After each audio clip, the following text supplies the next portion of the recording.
Hey everyone, I'm Chris, horror filmmaker and fanatic, here to measure what makes things scary. Today I'm talking about my favorite horror movie of all time, Hereditary. Now I already did a review analysis of this video, non-spoiler version previously. Click the link that just popped up right above my head to see that video, because this video, I'm going all out, full spoilers. I am diving deep into why I love Hereditary so much and why it's scary. If you're new to this format, I'm going to be measuring what makes Hereditary scary in 4 key fear categories. I'm going to break down the film with each category, explaining all the different ways that it's scary, because fear is different for everyone. And then at the end, I'll do an overview and full recommendation based on my experience with horror and what I think people can get out of this film. First category, thrills. The out-in-your-face scares, jump scares, all of that. So Hereditary, as you can see, it has moderate amounts of thrills. I think a lot of normal people who maybe haven't seen a lot of horror would say that this film is like boring or it's like slow paced, but in my opinion, it really isn't. Like, it takes its time, sure, but I never found the film boring whatsoever. From the first time I ever watched it,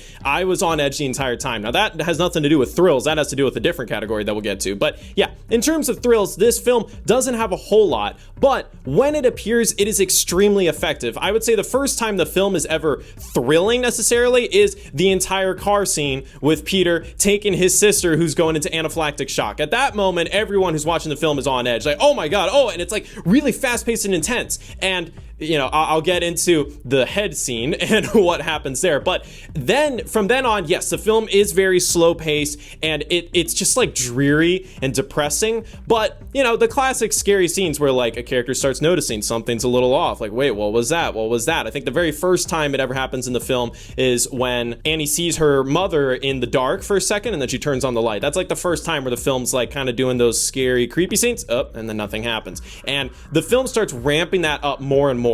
Anytime they're doing the seances, those scenes are very intense and things are getting to a high peak. I would say also when Peter's possessed at school for that 1 second and then smashes his face into the desk, that's thrilling. And then without a doubt, the entire ending, the entire final chase scene with Annie now fully possessed chasing after her son Peter, that entire scene is one of the most intense horror scenes I've ever seen. And what I love about that is that it's at the end of the horror movie. I would say that's the scariest portion of the film. And most of the time with typical horror movies, they get all those scares out of the way early on. Like, they have to capture your attention, and then later on is when the characters kind of know how to handle the fear now. So then it's like less scary. It's more like, all right, let's figure this out.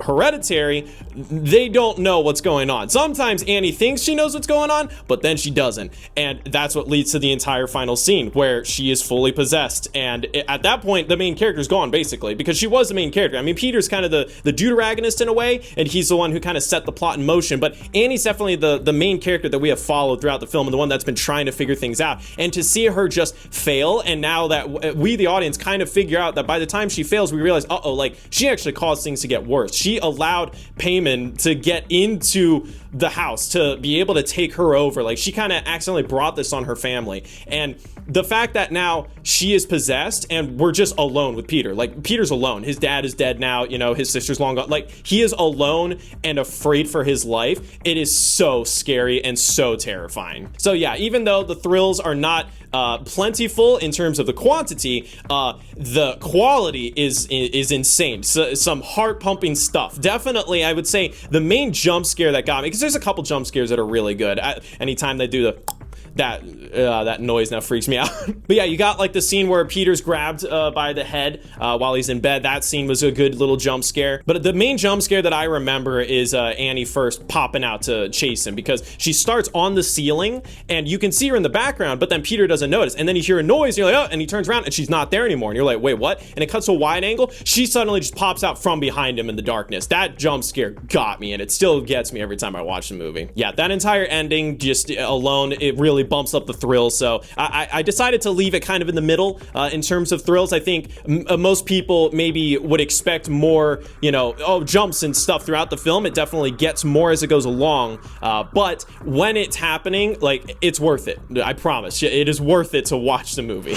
Next category, grossness. All of the disgusting stuff that your mom doesn't want to look at. So Hereditary is kind of in the middle as well with its grossness. And I had to think about it, because on paper, I feel like this film maybe has more gross stuff, but it's almost like the film doesn't necessarily focus on the grossness, for the most part at least. Like early on, you have, you know, like the dead crows, and Charlie is cutting the head off of the crow, and that's actually shown in the trailer, which really surprised me. And you got different motifs like the ants crawling all over Peter's face, and, you know, dead bodies, and also just people being straight up naked towards the end of the film. But the real standout moments that I think would categorize as gross, the head scene, mainly just showing it for that, you know, few seconds is pretty gross, but the grossness is overshadowed by the shock of it, which I will get into with the separate category. I would say the only times the film is just straight up gross is towards the end, when Annie is cutting her head off and she's fully possessed. So then, now that's gone. That scene, they show a good amount of it. It's pretty disgusting. And then the very last scene, we have two headless bodies and Peter getting crowned as the new King Payman. So that whole little end set piece is just like, wait, what? Oh, and we have the Charlie's head on the body, so that's King Payman, I guess. Okay, that's gross. But yeah, really it's just a couple highlights that are pretty gross, but overall I wouldn't really say this film is that gross. I think the couple times that they pop up, maybe people are like, oh, but they go away relatively quickly, so I wouldn't say this film is very gross. But you know what this film is? Shocking, because shock value is our next category. This is the disturbing content, the stuff that surprises you, and you're like, oh, this film's gonna go there. This film goes there. As you can see, it's pretty shocking. First of all, this film's just dark and depressing and deals with really heavy subject matter in a very like immersive way. Not only about, you know, just early on where it's like, oh, I'm just like kind of depressed and things are uncomfortable with this family, but it is after Charlie's death. That head scene, I'm telling you, that scene is one of the most shocking scenes I've seen in any movie, period. In the movie theater, my jaw dropped. Like, I did not close my mouth for like a full minute. I was just stunned at like what I had just witnessed. And from then on, the film, it just goes like off the rails, but in a good way, where you think the film's gonna be a certain way, and that's what the trailer sets up. The trailer really sets up Charlie as sort of like a more important character, but about half hour into the film, she's gone, and Peter accidentally killed his sister, and now Annie is suicidal, and this family's falling apart, and the demon hasn't even arrived yet. Yeah, that head scene, I don't think anyone who goes in to watch this movie is expecting that, and that's one of those things that you just never see in a movie, like a girl just accidentally getting decapitated, and it was her brother's fault. And it really, it is the way that it's handled, because I've watched some messed up movies that are more shocking than this movie, especially on paper. A Serbian film, Martyrs, those are really like shocking films, but it's the way that this film handles its shock value that really helps it. Instead of focusing on the grotesque, you know, oh, her head is gone, her dead body in the back of the car, like, it's focused on Peter and his reaction and just being in complete shock at what he just did. And that's what makes it terrifying. That's what really sticks with you, because you can think of the most disturbing, gross, shocking scenes possible, but if you don't care about what's happening and we're not attached to the characters that are experiencing it, then we're not really gonna feel it. Like, I've seen messed up videos on the internet. Like, everyone has seen some of those shock videos that everyone knows about, but Hereditary definitely affected me more, even though on paper it shouldn't, and that's just because of the way that it's filmed and the way that it's handled. Right after the head scene, that one shot of just Annie yelling that she wants to die and her husband comforting her, and the camera pans over and it goes over to Peter just standing in the hallway. That scene always stuck with me, because Toni Collette, my God, like, the Academy someday needs to recognize horror, because they are missing out on nominating people like Toni Collette, because her acting alone is what really sells this film. And it's scenes like that where it's like, I believe it. I believe what's happening, and it's powerful. And then even going further, because there's a lot of shock value in this film, clearly. You got the dinner scene where mom and son are just yelling at each other and kind of blaming each other for the death of Charlie. And then we have the nightmare scene where Annie accidentally admits that she wished she had never been a mom. That got me first time. Everyone in the theater kind of gasped like, and it's like, that's a scene you wouldn't expect in a horror movie. That's more like a drama or maybe a thriller, but like that, and that's the thing with this movie. Like, it's a horror movie and it's terrifying. Believe me, it's terrifying. But at the same time, like, it really is just a film about a family dealing with grief and tragedy and the slow falling apart of these people that used to love each other. And it's really dark and depressing for the most part. And then everything at the end is just shocking beyond belief. I think the main image that sticks with people's heads is Annie cutting her head off. But also, when she's banging her head up against the door, hanging upside down, that scene always stuck with me. I'd say that's probably the freakiest moment of the whole movie, that when it first cut to that, it's only on screen for like a second or two. Like, you hear banging and you're like, oh man, it's way up high, so I guess she's like knocking, but then it cuts to she is floating and bashing her head. I'm pretty confident saying this film is very shocking. But now moving on to the final category, atmosphere. This is the tone, the feeling of the film, how well it's building up the fear, how much are you on edge. This film has the best atmosphere of any horror movie I've ever seen. This alone is the main reason that it sticks with me and that it is my favorite horror movie, because there's never a second you're watching the film where you feel comfortable. Just from the opening screen, there's this certain rumble that they have across the whole movie, but especially in the beginning, like right away, it's like this bass, and just that never stops. It's always just in your gut, and you're like, what's going on? And I figured out that was one of the main ones, where it's like, oh, they have this like bass rumbling throughout the whole film, and it's very low key, but you feel it. It really makes me feel like anything can happen, and that also has to do with, you know, the shock value and all of the other categories, but the way that all of those happen and then atmosphere comes into play, just, I never feel safe, and I believe anything can happen. And the way the acting is handled, the way the characters are written, like, I feel like I am in this with them. I feel like I'm in a living nightmare and I can't escape. And very few movies have ever made me feel that way, but Hereditary is the best at it. Other ways that this film builds up atmosphere is that the camera, especially from the very beginning, establishes that we're sort of in this, like, we're watching these characters in this house, almost like they're puppets or they're little miniatures like Annie paints. And we're King Payment, and we're just like manipulating these people, or just watching these people's lives slowly fall apart. And not only are we watching that,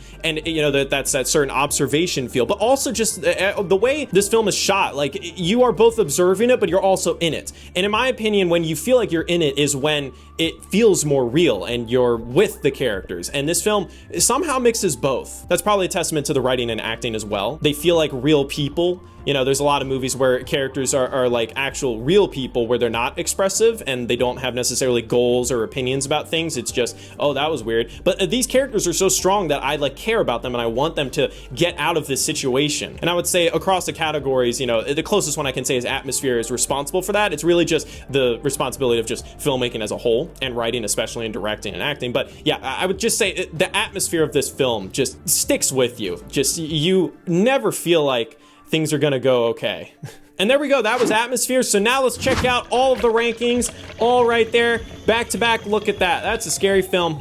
The reason I split up into categories is not only because it's fun and, you know, you get a quick visual of just like, oh, this is what this film has, but also people find different things scary. I would say overall, every horror movie kind of wants to have a balance with these categories. I think if you have a film that has no shock value to it, then it's kind of hard to really be afraid of it, because fear is based on what you don't know, and shock value by its definition is something that shocks you, something that you're not expecting, and it helps when that thing is something you actually have never seen before. Now with horror movies, we sort of have this in our head where we're like, okay, it's horror, so I'm ready to get scared, I'm ready to see things that I don't usually see. You know, generally the good guys are probably not going to win, or the bad guy is going to somehow be alive at the end, like every other slasher movie. So that's where, you know, certain categories, like, you need something there. And while this film isn't very high on the grossness and the thrills, it's the shock value and the atmosphere that really sells this film. And I think the atmosphere is what elevates everything else in it and makes this film just utterly terrifying. Yes, it is slow paced and it builds its way up, but I don't think anyone would be bored after that 30-minute mark. After Charlie's death, the film is just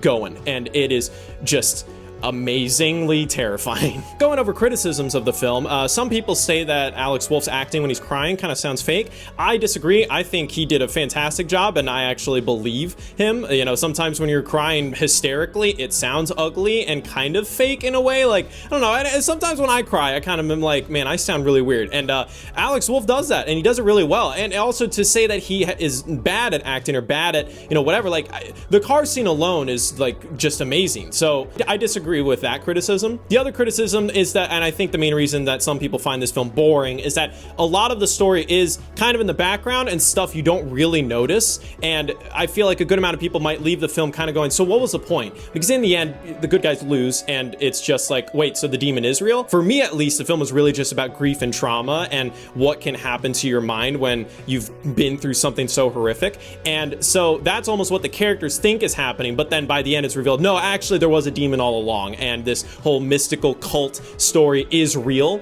And when you rewatch the film, you realize it was always there from the beginning. And that's what I think is extra fun about Hereditary, is that there are new things to find scary when you rewatch it. Most of the time when you watch a horror movie, once you've gotten all the scares out of the way, you're done, right? Because you've already seen it, so it's not gonna be as scary the second time, right? Hereditary has some stuff that you'll notice the second time around. You'll go, and that's awesome to me. While I think this film could have been great on its own without those fantastical elements, if it was just in their head the whole time, to me, it's the fun twist that no, it is actually real. And because of the way that the film has been handled in such a realistic, you know, immersive way, that when these fantastical elements are introduced, it feels just part of it. Like, it doesn't feel out of left field. And it is real. Like, I really feel like it's happening. First time I saw this movie was right in theaters. I really knew nothing about the film at all. I had just heard that it was, you know, really terrifying, or people found it boring. So I was like, all right, I'll check it out. And when the credits rolled, I was stunned. I could not speak for a couple minutes. And I just remember that night being like, I don't feel good. Like, that film really got to me. And that's really what I look for in horror. I look for something that is a visceral, immersive experience that terrifies me, and then after it's over, it still lingers with me a bit, and it affects me. And I think Hereditary is the best that I have seen. So my recommendations, if you're a horror buff, please watch Hereditary. I just spoiled the whole movie for you, but hopefully, you know, if you haven't seen it and you wanted to watch this video anyway, well, check it out, because words cannot fully express the shock and horror that you will witness. If you've never watched a slow-paced horror movie, if you've only seen stuff like The Conjuring and Insidious and all that, you might find this movie slow. I would say just go into it, you know, with an open mind, and don't be looking for fun jump scares every 5 seconds. Like, this one builds its way, but you will care about what's happening. I think this film is just expertly written and acted that there's no way that many people will watch it and not care about what's happening. If you watch some horror movies and you're not really a horror buff, but you're looking for something that's really scary, Hereditary will terrify you, believe me. For horror newbies, I don't really know if I can recommend Hereditary, because I feel like it's so much that it might just kind of like, you might go numb almost, you know. And so it might help to watch other horror movies before building up to Hereditary. I think Hereditary is such a nightmarish experience that you might kind of wonder, why do people watch horror in the first place if you skip right to Hereditary? I think if you enjoy horror, then you gotta enjoy Hereditary. I don't really think there's a way you won't enjoy it. And there we go. That is my rankings of Hereditary and my overall opinion of the film. Obviously, I love it. My favorite horror movie of all time. Terrified the hell out of me long after I had thought that I would never find a horror movie that would terrify me again. If you want to check out the film, you can rent it on Amazon. Link in the description. Comment below other horror movies that you would like me to talk about. I can talk about all kinds of horror movies, from the mainstream to the super obscure. And if you like this video and want to see more, then like and subscribe. All the normal YouTube stuff. All right, that's it for this video. Thank you for watching. Bye.